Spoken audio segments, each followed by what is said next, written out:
이 저녁에 읽었던 성경 말씀 에베소서 1장 1절서부터 2절의 말씀을 통해서 평강이라고 하는 제목으로 같이 말씀을 나눕시다. 에베소서는 사도 바울이 2차 선교 여행을 하면서 세웠던 교회가 바로 에베소 교회입니다. 그리고 3차 선교 여행을 하면 때 3년이라고 하는 시간을 들여서 거기서 머물러 있었고, 특별히 그곳에서 두란노 서원이라고 하는 그 서원을 세우고 거기서 제자들을 양육했던 곳이 에베소서고, 그 에베소서에 세워진 교회가 바로 에베소 교회입니다. 다른 지역에 비해서 사도 바울이 참 많은 시간을 그곳에 투자를 했습니다. 그래서 에베소 교회는 바울에게 있어서는 아마 다른 교회도 마찬가지겠지만은 다른 교회보다 많은 시간을 투자했기 때문에 더 많은 애착이 있는 교회가 아닐까라고 하는 그런 생각이 듭니다. 그 에베소 교회에 로마도 보아야 하리라 라고 하는 바울의 비전과 로마에서도 증언하여야 하리라 라고 하는 그 주님의 명령을 안고 죄인의 신분으로 로마로 갑니다. 그리고 로마에 간 이후에 2년 동안 한 1차 옥중 생활이라고 그러는데 1차 로마 옥중 생활을 하면서 쓴 편지가 바로 에베소서입니다. 그렇게 에베소서를 써서 두기고라고 하는 그 제자를 통해서 전달된 서신, 전달된 편지가 바로 에베소서입니다. 그러니까 편지이기 때문에, 편지 형태의 성경이기 때문에 성경에 보면은 발신인이 있고 수신인이 있고 또 인사말이 있으므로 시작되어지는 것을 볼 수 있다는 거죠. 그래서 오늘 본문에 보면은 1절과 2절 말씀, 하나님 뜻으로 말미암아 그리스도 예수의 사도된 바울은 에베소에 있는 성도들과 그리스도 예수 안에 있는 신실한 자들에게 편지하노니 하나님 우리 아버지와 주 예수 그리스도로부터 은혜와 평강이 너희에게 있을지어다 라고 말합니다. 잘 보면 발신인이 누굽니까? 바울이에요. 수신인은 누구냐면 에베소에 있는 성도들과 그리스도 예수 안에 있는 신실한 자들이라고 하는 거죠. 그래서 이 에베소서는 에베소 교회에만 주어진 편지가 아니라 그 에베소 교회를 중심으로 그 인근에 있는 교회들에게 회람되어진 성경이다라고 신학자들은 얘기합니다. 왜냐? 수신인에 보면은 에베소에 있는 성도들과 그리스도 예수 안에 있는 신실한 자들이라고 하는 표현 때문이라고 하는 거죠. 그래서 에베소 교회 성도들에게만 주어진 편지가 아니라 에베소 교회를 중심으로 그 인근 각처에 있는 많은 다른 교회들에게도 회람되어지는 그런 편지라고 하는 거죠. 그리고 더불어 인사말이 주어집니다. 하나님과 예수 그리스도의 은혜와 평강이라고 하는 이 인사말로 문안하는 모습을 볼 수가 있다는 거죠. 물론 이 1절, 2절의 이 짧은 구절이긴 하지만 이 안에서 하나님의 뜻이란 의미가 뭐냐라고 하는 것을 찾아볼 수도 있고 사도라고 하는 것이 뭐냐라고 하는 부분도 살펴볼 수 있고 그 다음에 에베소에 있는 성도들과 그리스도 예수 안에 있는 신실한 자들이 과연 누굴까라고 하는 부분도 살펴볼 수 있습니다. 많은 봐야 할 부분들도 있지만은 오늘은 인사말 중에서 평강이라고 하는 그 말씀을 한번 살펴보려고 합니다. 평강이라고 하는 이 말, 다른 말로는 평안이라고 하기도 하고요. 때로는 평화, 화평이라고 하기도 합니다. 헬라어에는 이 단어를 에이레네라고 표현되어져 있어요. 히브리어에서는 우리가 잘 아는 단어인데 샬롬이라고 하는 단어입니다. 그러니까 히브리어의 샬롬이라고 하는 그 단어가 헬라어로 넘어오면 에이레네라고 하는 단어로 사용되어진다라고 하는 거죠. 그래서 에이레네 이 단어는 우리말로 번역하면 본문에 있는 것처럼 평강이라고 번역할 수도 있고 평안이라고 번역할 수도 있고 화평 혹은 평화라고 번역할 수도 있다는 거예요. 근데 평안이 뭐냐라는 거죠. 평강이 뭐냐라고 하는 거예요.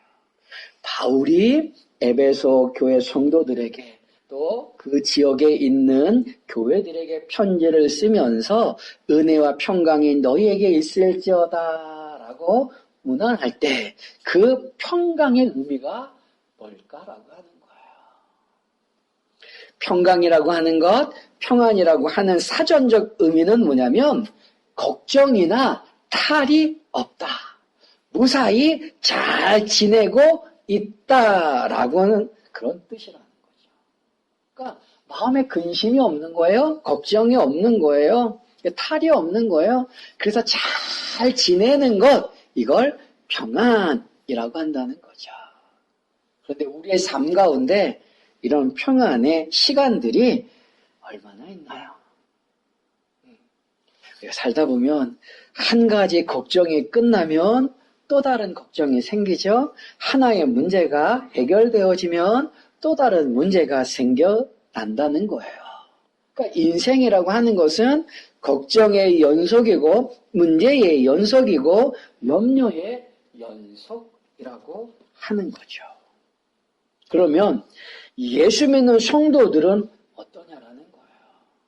과연 우리에게는 평안이 있는가? 평강이 있는가? 라고 하는 거예요. 성도들에게 평안하십니까? 라고 물어본다면은 아마도 많은 분들이 평안합니다. 라고 말하지 못하는 경우가 많다는 거죠. 왜?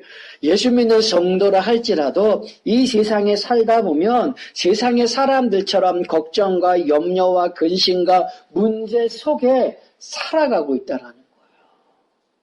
그래서 평안하십니까? 물어보면 잘 대답을 못하죠. 왜 그럴까요?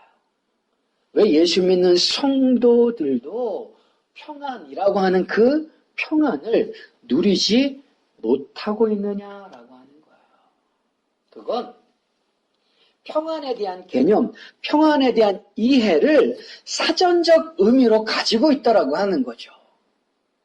성경에서 말씀하는 평안을 들었을 때에 그 평안이라고 하는 그 의미를 세상의 사람들이 생각하는 것, 사전적으로 생각하는 것처럼 염려가 없고 근심이 없고 그 다음에 이런 문제가 없는 마음의 평안함, 이걸 평안이라고 생각한다는 거예요. 그래서 예수 믿는 사람들에게도 평안하십니까? 라고 물어보면 자신 있게 평안합니다, 평강합니다 라고 말씀하지 못한다는 거죠. 물론 이런 평강이라고 하는 것은 유대인들의 인사말입니다. 샬롬, 평안이라고 인사를 하죠. 물론 그렇게 샬롬, 평강이라고 하는 인사할 때에 그 안에 인사에 담겨진 의미는 사전적인 의미처럼 그런 의미도 담겨져 있을 거예요. 없지는 않아요. 그런데 에베소서 바로 사도 바울이 그 예수 믿는 성도들에게 편지를 쓰면서 하나님과 주 예수 그리스도로부터 은혜와 평강이 너희에게 있을지어다 라고 했을 때 그 평강이 과연 세상적인 의미의 그런 평강일까라고 하는 거예요. 평강하면 우리가 잘 아는 많이 알려진 성경 구절이 있어요. 요한복음 14장 27절 말씀 제가 읽어볼게요. 평안을 너희에게 끼치노니 곧 나의 평안을 너희에게 주노라. 내가 너희에게 주는 것은 세상에 주는 것과 같지 아니하니라. 너희는 마음에 근심하지도 말고 두려워하지도 말라라고 말씀합니다. 예수님께서 지금 뭐라고 말씀하세요?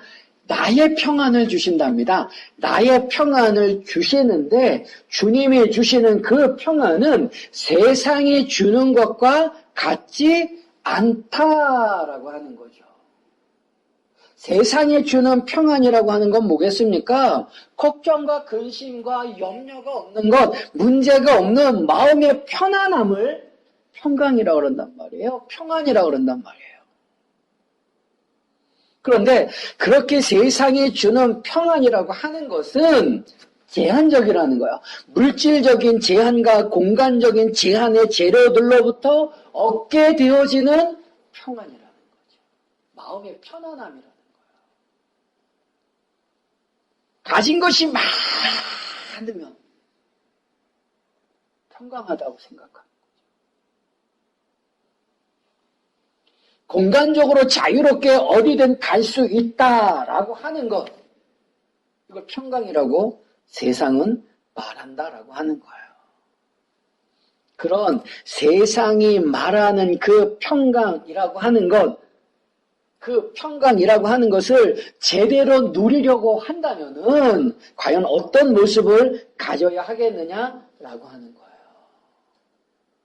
세상이 말하는 평강을 누리려고 한다면은 걱정도 없고 근심도 없고 염려도 없는 무탈한 상태의 평안을 누리려고 한다면 어떻게 해야 하느냐? 그건 다 내려놓는 거죠. 자기 속에 있는 욕심들을 다 포기하는 겁니다. 아무것도 안 가지는 거예요. 사람들이 평안하지 못한 이유가 뭘까? 그걸 더 가지려고 한다는 거죠. 지금 내가 가지고 있는 것이 부족하다라고 느끼는 거예요. 그래서 더 많은 것을 가지면 평안할 수 있다. 문제의 모든 것들이 해결되어진다. 염려가 없을 것이다. 라고 생각한다는 거예요. 그런데 더 가지려고 하는 것, 포기하지 않으려고 하는 것, 욕심을 이루려고 하는 것 때문에 평안하지 못하다. 라고 하는 거죠. 그게 사람들이 평안을 얻지 못하는 이유예요. 그런데 그런 것들을 다 포기하면 마음의 편안함을 누리는 거죠. 그 세상 사람들은 평안이라 그래요? 그래서 불교에서는 뭐를 갖춰? 불교에서 그것 때문에 말하는 게 있어요. 그게 뭐예요? 공이라고 하는 거예요. 공. 아무것도 없는 거. 공, 무, 그 다음에 무소유. 그러니까 가진 것이 없으면 번뇌도 없고 평안할 수 있다라고 가르칩니다. 근데 불교뿐만 아니라 많은 종교들이 그런 얘기를 하는 거죠. 욕심을 내려놓는 것. 가지고 있는 것들을 포기하는 것. 그래서 공의 상태, 무의 상태, 무소유의 상태의 모습으로 가라라고 얘기하는 거죠. 그러면 마음의 평안을 누릴 수 있다라고 얘기하는 거예요. 그런데 예수님께서 말씀하는 평안이 과연 그런 마음의 편안함의 평안일까라고 하는 거예요. 예수를 믿는 성도들이 예수님 때문에 천국 가는 그날까지 마음의 평안을 누리며 살아야 하는데 실상은 안 그렇잖아요. 실상은 그렇지 못해요. 편안함이 없다라는 거죠.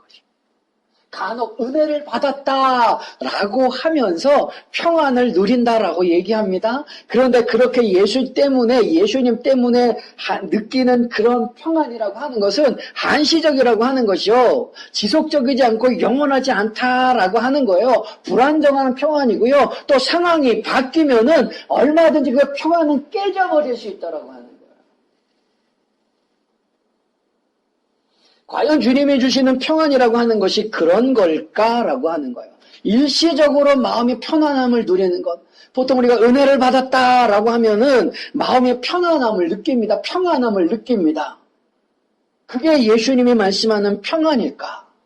그런데 그 평안은 그럼 계속되어져야 되고 영원해야 될 텐데 우리의 삶 속에서 그렇지 못하잖아요.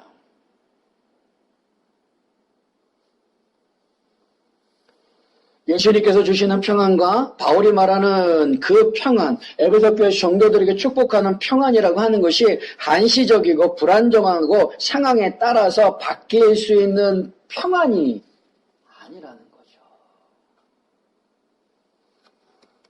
그래서 요한복음 14장 27절 말씀이 뭐야? 나의 평안을 너희에게 주는데 내가 주는 평안은 뭐와 같지 않다? 세상에 주는 것과 같지 않다라고 하는 거예요. 그 얘기는 한시적이지 않다라고 하는 것이고 물질적이지 않다라고 하는 것이고 상황에 따라서 변할 수 있는 것이 아니라고 한다는 거예요. 세상적인 평안이라고 하는 건 그런 거죠. 한시적인 거예요. 물질적인 부분입니다. 그 시간적인 제한이 있다라는 거죠. 근데 주님이 주시는 건 그런 게 아니라는 거죠. 그래서 나의 평안이라고 얘기해요. 근데 주님의 그 평안, 그게 뭘까? 그걸 보여주는 구절이 있어요. 잘 들어보세요. 누가복음 2장 11절서부터 14절 말씀. 오늘 다윗의 동네에 너희를 위하여 구주가 나셨으니 곧 그리스도 주시니라. 너희가 가서 강보에 쌓여 구에 누워있는 아기를 보리니 이것이 너희에게 표적이니라 하더니 호련히 수많은 천군이 그 천사와 함께 하나님을 찬송하여 이르되 지극히 높은 곳에서는 하나님께 영광이요 땅에서는 하나님 기뻐하시는 사람들 중에 평화로다 하니라. 누가복음 19장 37절서부터 38절 말씀. 이미 감난산 내리막길에 가까이 오심에 제자의 온 무리가 자기들이 본 바 모든 능한 일로 인하여 기뻐하며 큰 소리로 하나님을 찬양하며 이르되 찬송하리로다 주 이름으로 오시는 왕이요 하늘에는 평화요 가장 높은 곳에는 영광이로다 라고 말합니다. 누가복음 2장에 나오는 그 말씀은 예수님 탄생에 대한 기록입니다. 예수님의 탄생에 대한 기록 가운데 천사들이 찬송하는 게 뭐냐면 하나님께는 영광이요 땅에서는 평화로다라고 말씀한다는 거예요. 누가복음 19장의 말씀은 예수님께서 십자가를 지시기 위해서 마지막으로 예루살렘에 입성하시는 것입니다. 예루살렘에 입성하시는 그때에 사람들이 입성하는 그 예수님을 바라보면서 하는 말이 뭐냐? 하늘에는 평화요 가장 높은 곳에는 영광이라고 말하고 있다는 거예요. 여기서 말씀하는 평화라고 하는 게 뭐냐? 그게 헬라어로 에이레네라고 하는 거예요. 히브리어로 샬롬이라고 하는 거예요. 그런데 누가복음 2장이나 누가복음 19장에서 말씀하는 그 평화를 누가 주느냐? 예수님이 준다는 거죠. 그런데 예수님께서 왜 이 세상에 오시느냐라는 거예요. 왜 탄생하는 그 모습을 보고 천사들이 찬송하면서 하나님께 영광이요 땅에는 평화로다라고 찬송하고 예수님께서 십자가를 지시기 위해서 예루살렘에 입성하실 때에 하나님께 영광, 땅에는 평화라고 말하느냐라고 하는 거예요. 왜 이렇게 말하느냐?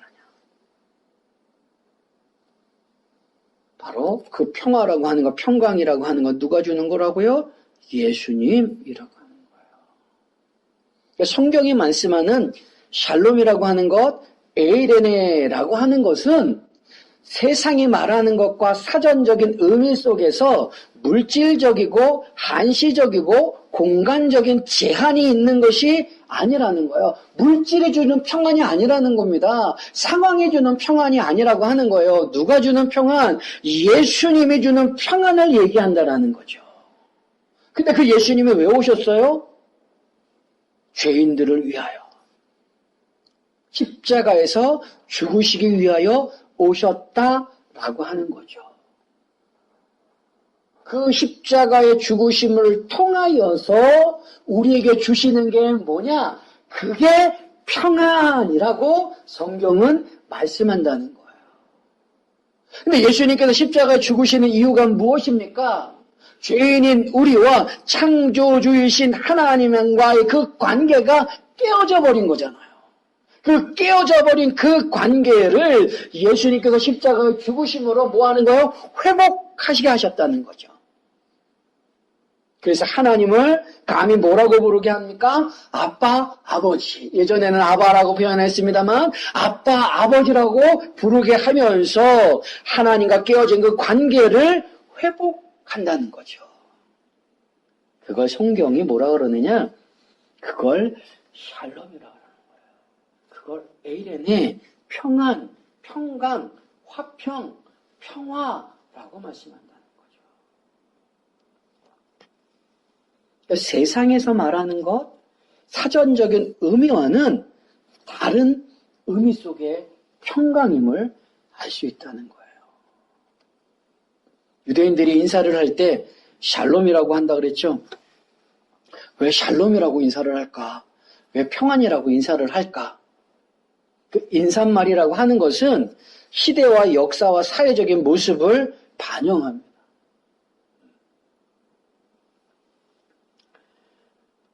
근데 이스라엘이라고 하는 나라는 지리적으로 아프리카라고 하는 그 대륙과 아시아라고 하는 그 대륙과 유럽이라고 하는 그 대륙 사이에 있다라고 하는 거죠.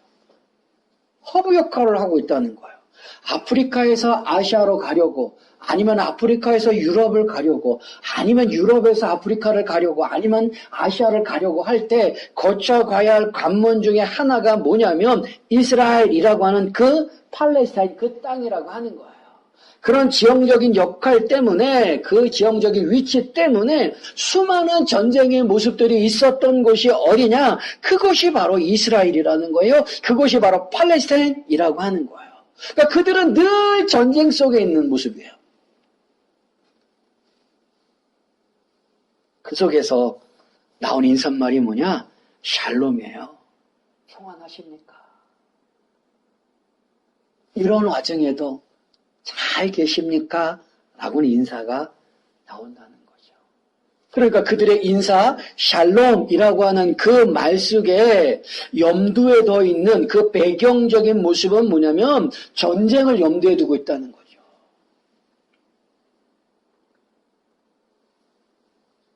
샬롬이라고 하는 것은 소극적인 측면 속에서 보면은 전쟁이 끝난 상태 혹은 전쟁이 멈춘 상태를 샬롬이라고 하는 거예요.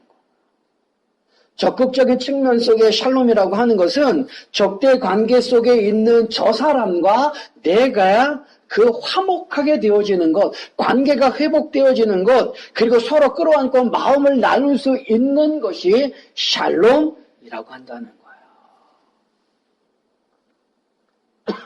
그래서 유대인들은 그런 평안을 기대하면서 서로가 서로 인사할 때 뭐라 그러느냐? 샬롬이라고 인사한다는 거예요. 그런 측면에서 성경에서 말씀하는 샬롬이라고 하는 것, 평강, 평안이라고 하는 그것을 본다면은 죄인인 우리와 창조주이신 하나님과의 그 관계 속에서 전쟁이 끝난 모습, 전쟁이 멈춘 모습, 서로 끌어안고 부둥켜 안고 화해한 모습을 평안이라고 말한다는 거죠. 인간은 하나님의 말씀에 불순종하고 하나님은 불순종한 그 인간에게 뭐예요? 심판하시고 징계하는 모습들을 인류의 역사 속에서 계속해서 반복하여 보여주고 있다는 거죠. 성경의 역사도 그런 모습 속에 보여지잖아요. 하나님의 형상과 모양대로 창조된 아담과 하와가 하나님께 불순종하고 불순종한 그들에 대해서 하나님께서 징계하신다는 거죠. 심판하신다라고 하는 거죠. 그 모습이 발전되어져서 이스라엘이라고 하는 그 민족을 볼 때 그 이스라엘 하나님 앞에 선택된 이스라엘 백성들이 하나님 앞에 불순종하고 하나님은 불순종한 그 이스라엘 백성들을 이방 나라들을 통하여서 징계하시고 심판하시는 그 모습들을 우리가 끊임없이 볼 수 있다라고 하는 거죠. 그런데 성경에서 말씀하는 샬롬이라고 하는 것, 평강이라고 하는 것, 그 에이레네라고 하는 그 모습은 이렇게 하나님과 죄인 간의 반복적인 그런 역사의 굴레들이, 역사의 그 악순환이 불순종과 심판과 징계의 그 고리들이 끊어졌음을 얘기한다는 거예요.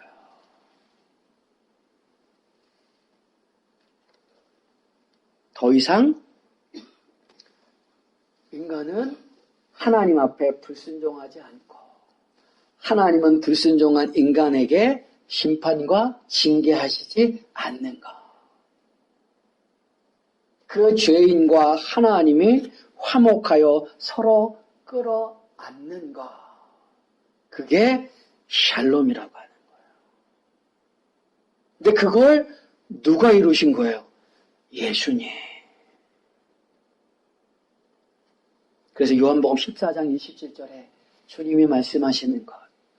평안을 너희에게 끼치노니 나의 평안을 너희에게 주노라. 내가 너희에게 주는 것은 세상에 주는 것과 같지 않다라고 말씀한다는 거예요. 주님이 주시는 그 평안이라고 하는 건 뭐예요? 그 샬롬이라고 하는 건 뭐예요? 깨어진 하나님과의 그 관계의 회복을 얘기한다는 거죠. 회복으로 끝난 것이 아니라 하나님을 뭐라고 부른다? 아빠, 아버지라고 부르고 하나님은 죄인인 우리를 향하여서 나의 자녀들, 나의 아들들이라고 부르신다는 거죠. 그게 뭐예요? 그게 샬롬이라고 하는 거예요. 그게 에이레네, 그게 평안, 평강, 화평이라고 하는 거죠. 그렇게 예수 그리스도를 통하여서 우리에게 주어진 그 평안이라고 하는 것은 이 땅에서뿐만 아니라 저 천국과 그 바다가 없는 새하늘과 새 땅에서도 누리게 되어지는 평강이라고 하는 거예요. 그것은 상황이 어떤 상황이 된다 할지라도 변하지 않는 것이고요. 마귀가 결코 빼앗아 갈 수 없는 것이고요. 우리에게 늘 주어져 있는 거라는 거죠. 그 평안을 지금 에베소교 성도들에게 바울이 축복의 말씀으로 하고 계신다는 거예요. 하나님 우리 아버지와 주 예수 그리스도로부터 은혜와 평강이 너에게 있을지어다 라고 문안할 때에 하나님의 능력과 예수님의 능력으로 너의 삶의 염려와 근심과 문제들을 해결해 줄게가 아니라는 거죠. 깨어진 그 하나님과의 관계가 온전히 회복되어지고 하나님을 아바, 아버지라고 부르며 우리가 하나님의 자녀된 모습을 누리는 복, 그 복을 너희는 누려라 라고 인사하고 있는 거예요. 문안하고 있는 거라는 거죠. 그런데 우리는 자꾸 뭐예요? 사전적인 의미를 찾으려고 해요. 세상의 사람들처럼 어떤 물질적인 부분 속에서 그걸 가지려고 한다는 거예요. 물론 예수 그리스도를 통하여서 그런 것들도 그런 평안도 누릴 수가 있어요. 그러나 진정으로 예수님께서 주시는 평안이라고 하는 것은 하나님과의 깨어진 그 관계가 회복되어지는 거예요. 더 이상 하나님의 심판과 징계가 없고 하나님을 아빠 아버지라고 부르면서 영원히 주님과 함께 사는 것, 그걸 평안, 샬롬, 에이레네라고 부른다는 거죠. 이게 성경에 말씀하는 평강이에요. 그 평강을 잘 인지하고 성경이 말씀하는 평강이 이런 것이구나라고 하는 것을 우리가 잘 인지하고 세상 속에서 예수 그리스도로 말미암아 이미 얻은 그 평강 속에 내가 살아가면서 성도답게 사는 거죠. 하나님의 자녀답게 사는 거죠. 부름받은, 구원받은 그 성도의 모습으로 올곧게 사는 거예요. 사랑하는 성도들이 그 평안, 그 평강을 잘 이해하시고 예수 그리스도로부터 이미 얻게 된 그 평강을 잘 누리시고 이 세상 속에서 성도답게 살아가실 수 있는 모든 우리 누리교회 가족들이 다 되실 수 있기를 주님의 이름으로 축원합니다. 아멘. 기도하겠습니다.